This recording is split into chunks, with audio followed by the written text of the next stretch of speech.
Yo, what's up? So, I'm driving right now. I just figured I'd take the time to hands-free record a video and whatnot.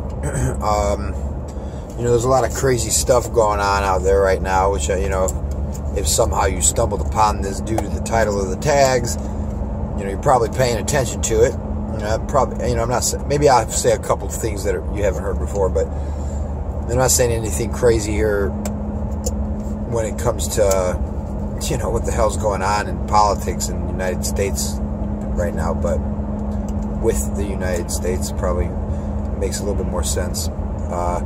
But, this whole thing with Trump and these guns, I said this years and years ago that when, well, it wasn't that many years ago, but when Obama was in office, maybe 4 years ago or something, it was, it would be too obvious if, even though the Democrats want gun control, a lot of them, it'd be too obvious if they just tried to outright come after everybody's guns. I said that, they would need a so-called right-winger to do it, really, because the right-winger so-called politician could trick the people with the guns already in society who are usually against gun control.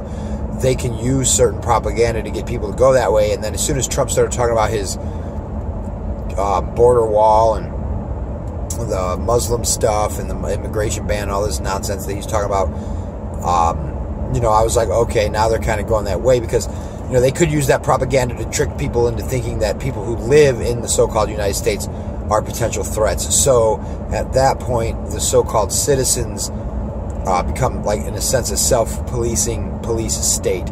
They would get the right-wingers all worked up against potential immigrant threats, and then they would get a nationalist movement to come up based on that.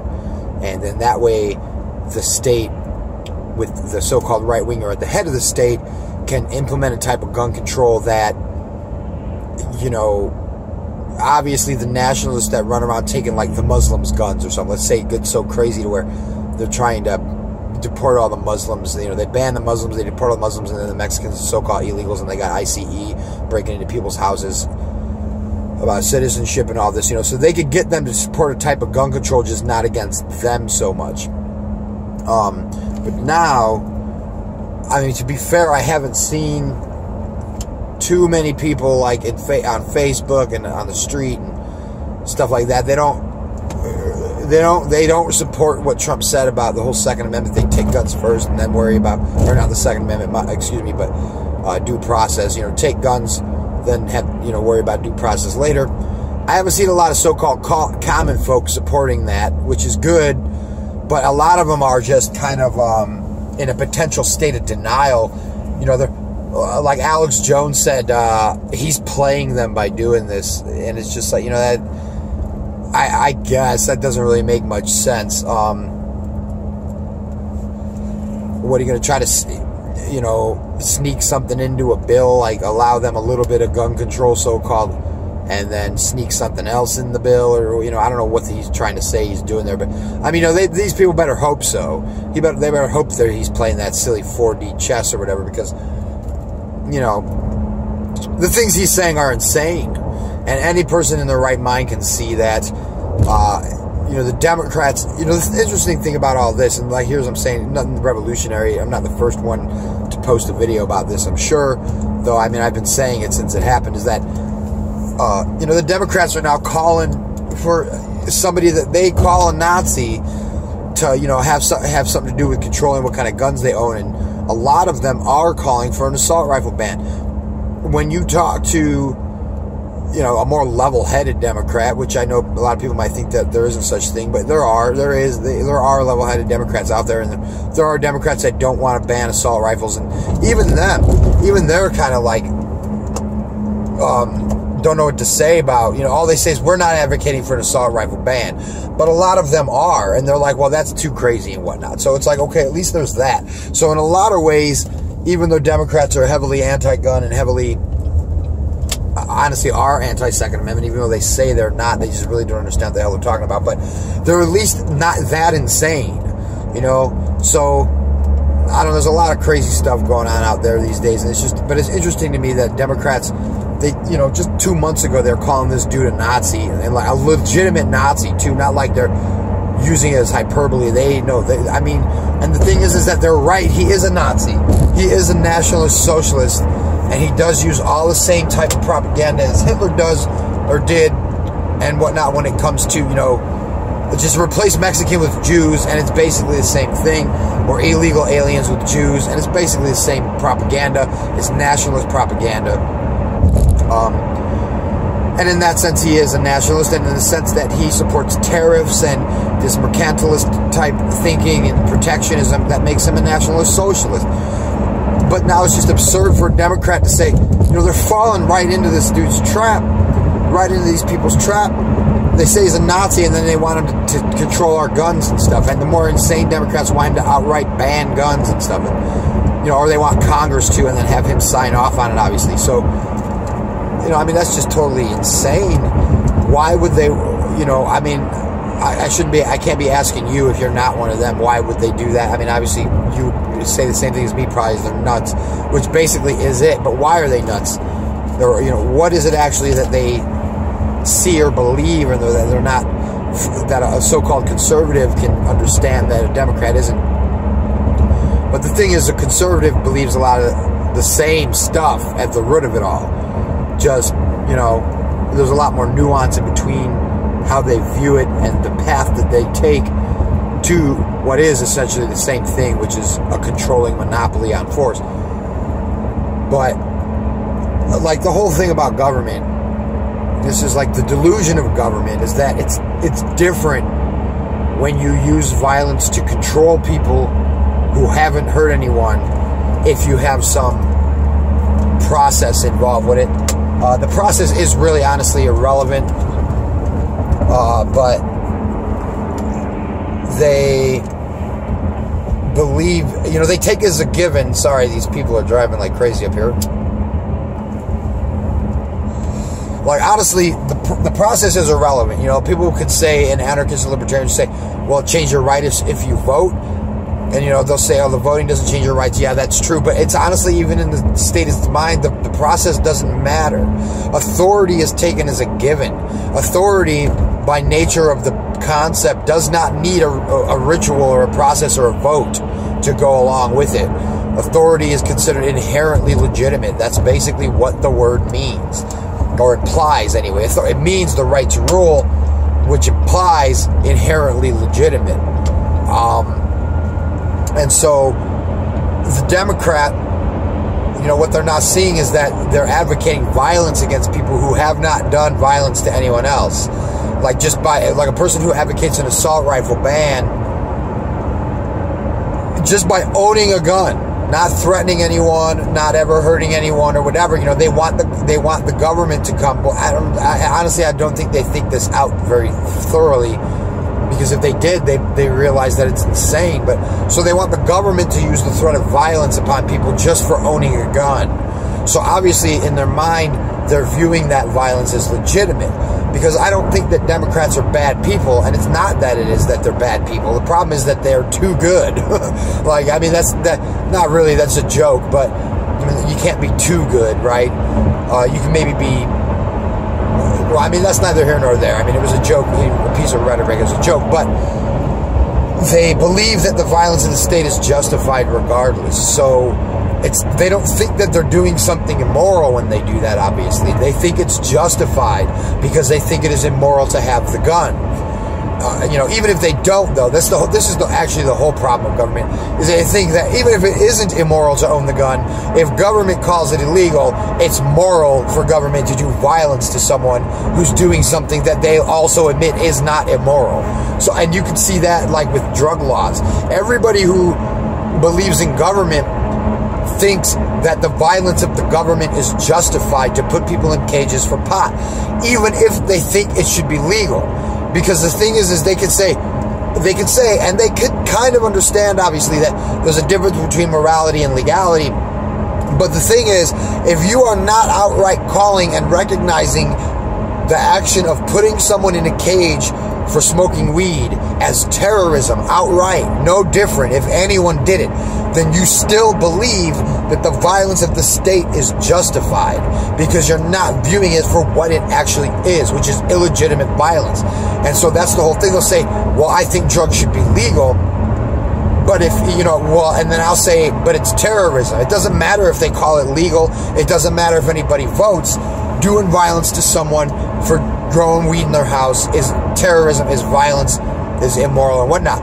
But if they can't see that and won't admit that it's terrorism, and it's no different than if some gang of thugs did it, even if the gang of thugs had some ceremony where they decided how they were going to do it or who was going to decide how to do it, it's still just a gang of people telling you that you can't do something that you obviously have the right to do because you're not violating anyone else's rights, right? That sphere of action doesn't infringe on anyone else by you just growing some weed in your house. And I mean, you could just paint the example up so perfect to where they never leave their house. They only grow it for their personal purposes. They only smoke it. They don't sell it. They don't have any kids. They don't drive around stoned or whatever. Just give them everything that you got to paint it up to where it's obvious that the dude is just sitting in his house, not harming anyone, and it's still that, well, the government says it's illegal, so it's not violence against, you know, it's not illegitimate violence. And that is the whole problem of the belief in government. That is the belief in government, and that is the main problem, is that they believe violence is justified if it's called law. Because they believe that the state is authority, law is authority, which means the right to rule. So they always, everybody who believes in government, Republican, Democrat, Socialist, Communist, even though that's not really that different, National Socialist, whatever, moderate, anybody who advocates there's a state, they all suffer from that delusion that if you have, that somehow, because I was going to say if you have some ritual, it changes violence, but it's not even that. That somehow, as a given, people have rights that no one else does. And, like, you know, it seems like it might be based on the ritual, but it's really not, because even without the ritual, like, they'll look at a state like as a dictatorship, okay? Even though they'll say a dictatorship is illegitimate, they'll say, are they government? If they think they're government, they still view it as something different than a crazy gang. Like, how is a dictatorship that doesn't even have the facade of voting different than a gang of terrorists? And now, and if you could get a person to understand that, maybe a couple steps later, probably maybe some time later, but only a couple steps later, they can realize that the vote, even in a so-called democracy, does not actually matter, because it's compulsory regardless. Like, even if you don't vote, they tell you have to obey. Even if nobody voted. Like, what if nobody voted? I said this to some guy once, and he said that there's a stipulation in the codes that they're gonna, you know, the Congress can, or they can appoint, I don't know who would be doing this if nobody voted, but I guess the incumbents, everybody who was already there, they could appoint an administration anyway. So it's like, even if nobody voted for the president, the Congress can still appoint one. Like, well, how does that matter? How does that mean? How does your vote matter if that's how the whole system is? There's like a clause in there specifically for if nobody voted, they could just appoint somebody anyway. You know, one of the guys running, I guess, if whatever or something. I mean, what if nobody even ran? I mean, you see, that draws light on the fact that government is not consensual. It's involuntary to begin with, and that is the essence of, you know, the whole argument here. That's the whole problem, is that government is involuntary. So, you know, if a person understand how a dictatorship, so-called, is no different than just some crazy gang, like that they say is going to take over an anarchy. Anarchy is going to lead to a dictatorship, they say. Okay, so what's the difference between what you're calling a dictatorship and a crazy gang? You know, like, there's no difference. That's what it is. And then what's the difference between some guys that you didn't vote for, even though they said you could vote, but if you lose, you have to obey the winners anyway, but you didn't even vote, and they tell you have to obey. Like, what's the difference? It's all fundamentally the same concept, which is basically a dictatorship, meaning government is involuntary. You know, that's the essence of the whole thing. They just, because they have different procedures, people get confused and can't realize that it's really all the same thing at the root. Like, there's only one way to quote, create or manifest a monopoly on force. There's only one way to do it, And that's by forcing it on everyone. You know, that's what it is. Because you could say there could be a so-called natural monopoly, right? Like everybody just ended up paying the same firm, even though the firm doesn't threaten anybody else. Okay, that's fine. Everybody chose to pay the same protection company. But that's not a state. You know, I wouldn't call that a monopoly on force in the same way that the state uses the term. The state is using it in a proactive sense, saying that we're going to create and impose a monopoly on force based on our say-so, and obviously only the say-so of the people who voted for it and won. So say there's no government, and then people vote, and even though the people voting who wanted to have the government even allow everybody to vote for a no, the people who voted no lose. 51% of the people said, yes, we want a state to have a monopoly on force. So then this group, based on 51% of the people saying do it, are now telling everyone else that they can't have their own protection companies, or at least without their permission. You know, that's what a state is.